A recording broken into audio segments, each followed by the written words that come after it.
Good morning katropa. So, okay na tayo. Okay na po. Kunti na lang yung pamamaga. At maganda naman tingnan. Ayan. Okay na po. Nakadating na sa China si katropa. Safe na.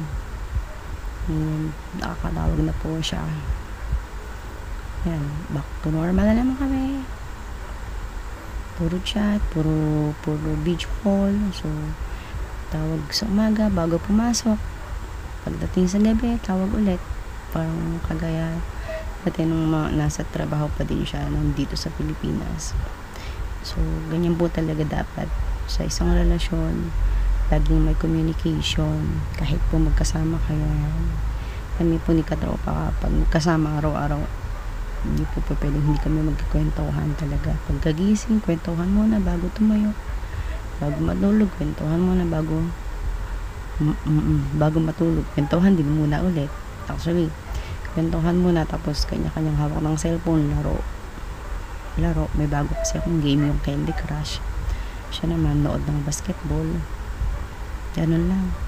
Hindi yung parang hindi kayo nagkikita sa bahay, hindi kayo nag-uusap, so walang communication. May ganun kami, laging may communication kahit magkasama. So lalo po pag magkalayo, kailangan laging may communication. Kasi katropa lagi pong ganyan yan, laging naka-update yan, nagmimerienda na siya, gano'n. Mamaya na lang ulit siya tatawag kasi wala ng signal, gano'n siya.